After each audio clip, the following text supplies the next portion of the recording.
स्वागत। आज हमारे सामने ना कन्नड़ व्याकरण पर कुछ नोट्स हैं। जी। इनमें भाषा की जो बुनियाद है, संज्ञा, सर्वनाम, क्रिया वगैरह, वो सब हैं। तो चलिए आज इन नोट्स के जरिए कन्नड़ की संरचना को उसके पीछे के लॉजिक को थोड़ा समझने की कोशिश करते हैं। बिल्कुल।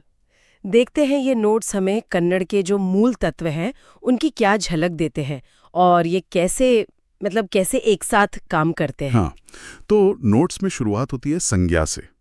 नामा पद गुड़ू मतलब नाम वाले शब्द। जी। उदाहरण दिए हैं जैसे हुड़गा लड़का, पुस्तका किताब और शाले स्कूल। ये तो काफी सीधे हैं। हाँ, ये तो ठीक है। लेकिन एक और है सेबू हन्नू, सेब। इसके उच्चारण में कुछ खास है ना? हाँ, बिल्कुल है। वो जो हन्नू है ना, उसमें न की जो मिली हुई ध्वनि है और हल्की सी नाक से आवाज। अच्छा। हाँ, वो कन्नड़ की ध्वनियों का एक बहुत अहम हिस्सा है। शायद नोट्स में इसीलिए ये उदाहरण है ताकि उस आवाज पर ध्यान जाए। सही कहा। मतलब ये सिर्फ शब्द नहीं बल्कि भाषा की अपनी आवाज का भी एक तरह से परिचय है। बिल्कुल। अच्छा, अब आगे बढ़ते हैं। संज्ञा की जगह लेने वाले शब्द यानी सर्वनाम। सर्पनामागलु। सर्वनामागलु। जी। प्रोनाउंस नोट्स में है जी। नानू, नानु, मैं, नीवू, नीवू, आप या तुम। ठीक है। और फिर वो लिंग के हिसाब से भी फर्क है। अवनु, अवनु, ये है वह पुल्लिंग के लिए। हाँ। और अवड़ु, अवड़ु, वह स्त्रीलिंग के लिए। जी। ये जो लिंग भेद है अवनु और अवड़ु वाला, ये कन्नड़ में काफी साफ दिखता है, जैसे हिंदी में भी होता है, पर यहाँ सर्वनाम में ही है। हाँ, सीधे सर्वनाम में है। इससे भाषा थोड़ी और सटीक हो जाती है, खासकर जब हम किसी तीसरे व्यक्ति की बात कर रहे हों। नोट्स का इस पर ध्यान दिलाना जरूरी है क्योंकि वाक्य का सही मतलब समझने के लिए ये इम्पोर्टेंट है। बिल्कुल। और फिर आती हैं वाक्यों में जान डालने वाली चीज, क्रिया।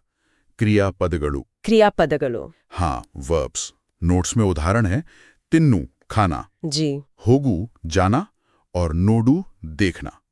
ये तो इनके मूल रूप है ना? हाँ, ये बेस फॉर्म्स है। लेकिन वाक्य में तो इनका रूप बदलता होगा। निश्चित रूप से बिल्कुल बदलता है। जैसे नोट्स में ही आगे एक वाक्य दिया है, आवड़ू सेबु तिन्नु ताड़े। हाँ, देखा मैंने, वह सेब खाती है।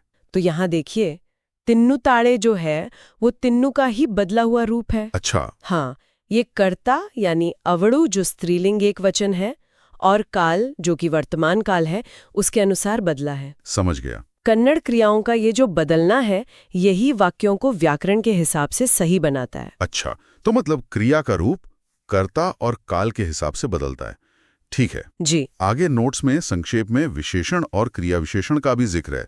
विशेषणागणु और क्रिया विशेषणा। हाँ, एडजेक्टिव्स और एडवर्ब्स। जैसे दोड्डा बड़ा, सुंदरा सुंदर, ये विशेषण हो गए। हाँ, जो संज्ञा के बारे में बताते हैं। हाँ, और फिर बेगा जल्दी, निधानवागी धीरे से, ये क्रिया विशेषण है। जी, जो क्रिया के बारे में बताते हैं।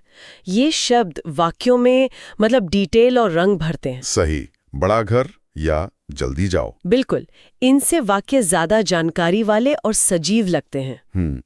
और फिर हैं संयोजक, संपर्क पदगड़ू, जैसे मत्तू और हाँ, हागू आदरे, लेकिन ये शब्दों या वाक्यों को जोड़ने वाले। जी, ये गोंद की तरह है, भाषा के अलग अलग हिस्सों को जोड़कर बड़े या कॉम्प्लेक्स विचार बताने में मदद करते हैं। तो अब इन सबको मिला के देखते हैं।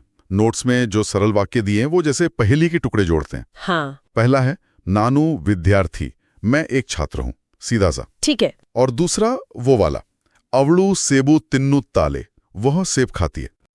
तो इन उदाहरणों से मुख्य बात क्या निकल कर आती है? देखिए, यहाँ सबसे जरूरी बात जो दिखती है वो है कन्नड़ की वाक्य संरचना। आप अवड़ू सेबू तिन्नु ताले पर ध्यान दीजिए। हाँ, क्रम क्या है? कर्ता अवड़ू वह, फिर कर्म सेबू सेब और आखिर में क्रिया तिन्नु ताड़े खाती है। कर्ता कर्म क्रिया। अच्छा, एसओवी। बिल्कुल, SOV subject object verb. Hindi में भी हम अक्सर ऐसे ही बोलते हैं, वह सेब खाती है, एसओवी का। हाँ, सही कहा। लेकिन ये अंग्रेजी से बिल्कुल अलग है। अंग्रेजी में होता है she Yeats Apple, subject verb object यानी एसवीओ। हाँ, एसवीओ।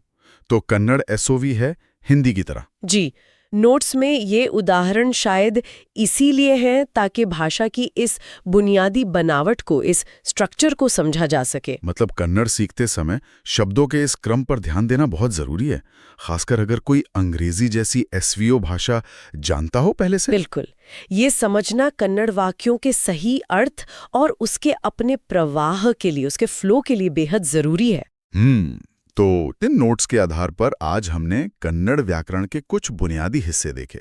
जी। संज्ञा, सर्वनाम, क्रिया और उनसे वाक्य कैसे बनते हैं, खासकर वो एसओवी वाली संरचना। हाँ, कह सकते हैं कि ये कन्नड़ भाषा की इमारत की नींव के कुछ पत्थर जैसे हैं। हाँ, ये नोट्स हमें भाषा के अंदर के तर्क और उसकी ध्वनियों का एक अच्छा मतलब शुरुआती बिंदु देते हैं। हाँ, एक अच्छी शुरुआत हुई। बिल्कुल।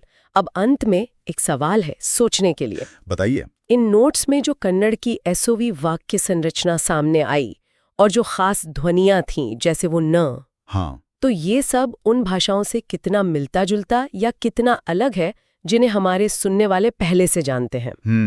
दिलचस्प सवाल है। और ये जो शुरुआती परिचय हमें मिला, ये कन्नड़ के अपने खास प्रवाह और लय के बारे में क्या महसूस कराता है? सोचने वाली बात है।